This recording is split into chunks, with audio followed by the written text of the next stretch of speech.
تارڑ کے وہ نعرے سنے کل اسمبلی میں، جو غلیظ زبان نعروں میں وہ استعمال کر رہا تھا، اور پھر آ کے ہمارے سامنے اس طرح اڑن چو ہو رہا تھا.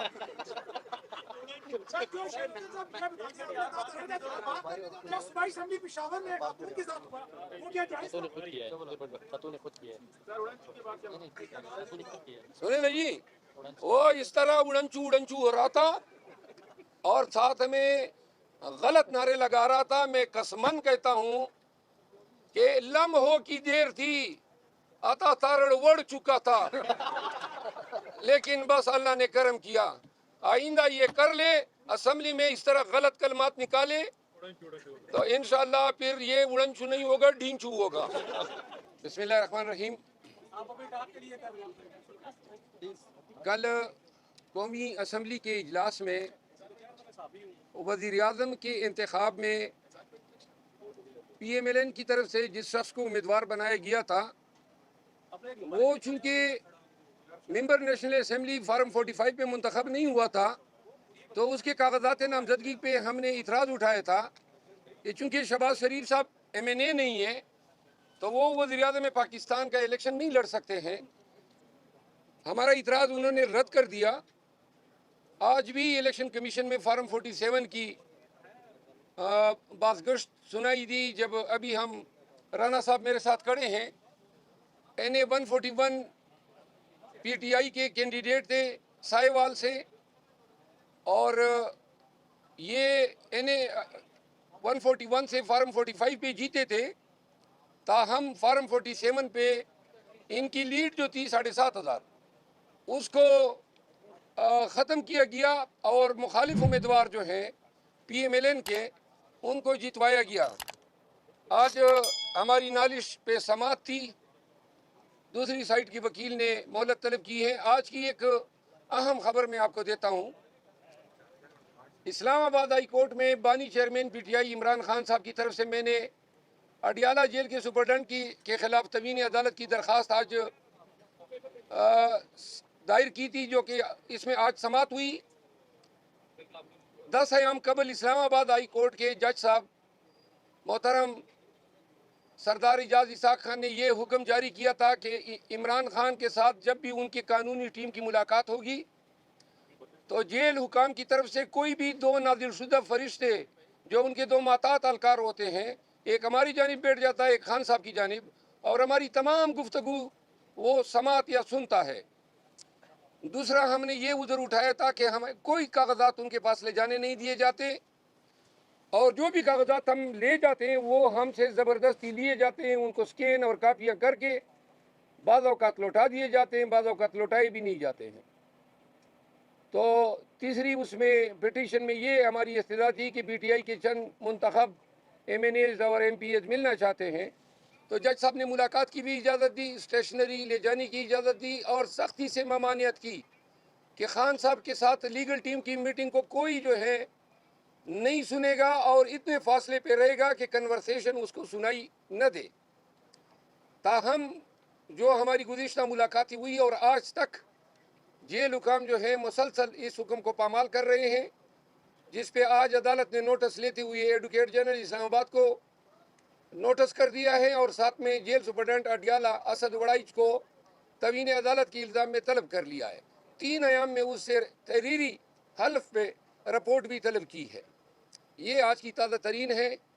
ابھی انشاءاللہ نیشنل اسمبلی جا رہے ہیں، وہاں کی جو کارروائی ہوگی پھر آپ کے کولیگس کو وہاں پہ بتائیں گے. بلوچ صاحب، ہر انسان کے ساتھ 2 فرشتے ہوتے ہیں. آپ کہہ رہے ہیں 2 فرشتے ہوتے ہیں وہاں پر، ہر انسان کے ساتھ 2 فرشتے ہوتے ہیں، تو ضروری نہیں ہے کہ ان کا ہونا. دوسرا یہ بتائیں سر کہ پچھلے سردی جا رہے ہیں، کل بھی وہاں پر جھگڑے والا ماحول بنا، آپ کا فارم ہاؤس بھی گرا، گھر میں بھی چھاپا پڑا. لگتا نہیں ہے آپ کو کہ تھوڑا سا ٹھنڈے مزاج سے کام لینا چاہیے تاکہ آپ کو نقصان نہ ہو؟ نقصانات تو اب اتنے ہو گئے ہیں کہ اب نقصان ہی نہیں رہا. اب تو ہمارے ذہن میں کوئی بھی نقصان کوئی حیثیت ہی نہیں رکھتا ہے.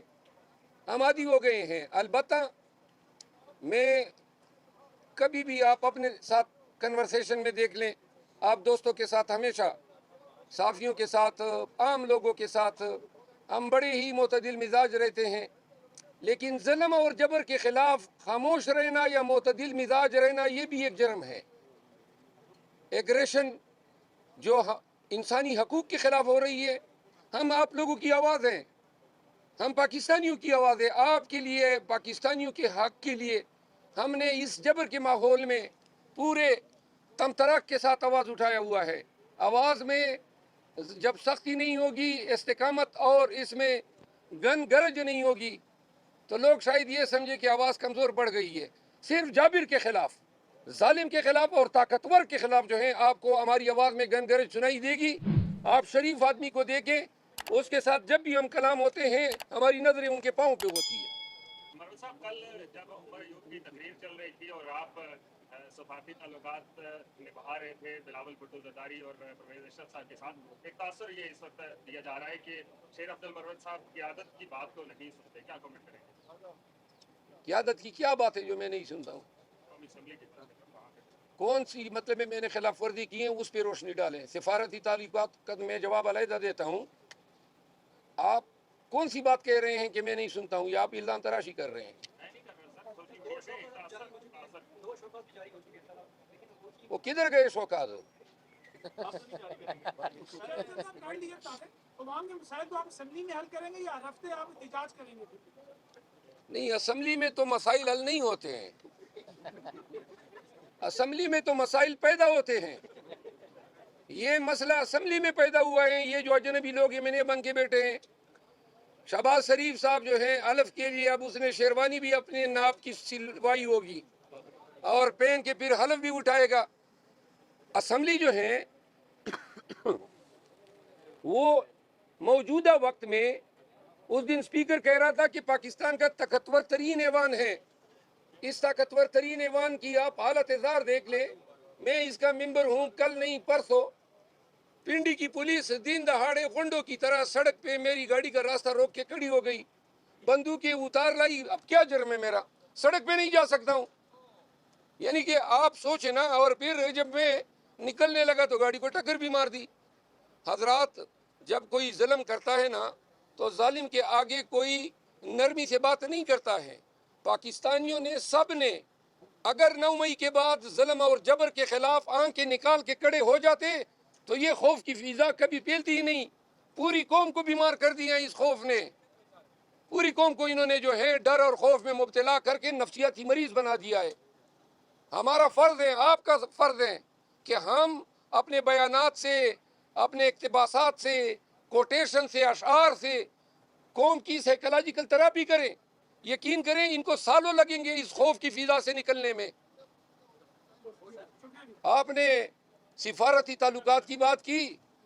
گزارش یہ ہے کہ جو سپیکر تھے سابقہ، اس سے میرے زمانے بھر کا ایک لمبا عرصے دراز سے میرا تعلق رہا ہے، وکالت کے حوالے سے بھی رہا ہے.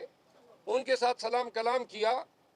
ایک طرف آپ کہتے ہیں ہر وقت لڑتے ہو، جب میں کسی سے سلام کلام کرتا ہوں پھر اس پہ بھی آپ کو اعتراض ہو گیا.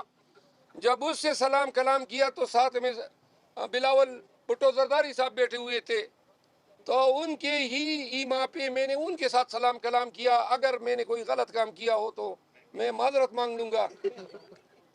مہربانی کرو نا، یا مجھے سنے نا، جینے نہ دو.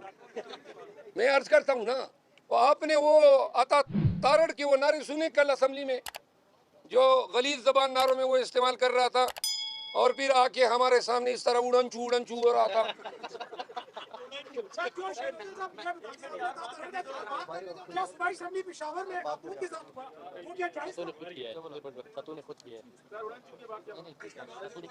سنے نا جی، وہ اس طرح اڑنچو اڑنچو ہو رہا تھا اور ساتھ میں غلط نعرے لگا رہا تھا. میں قسمن کہتا ہوں کہ لمحوں کی دیر تھی، عطا تارڑ وڑ چکا تھا، لیکن بس اللہ نے کرم کیا.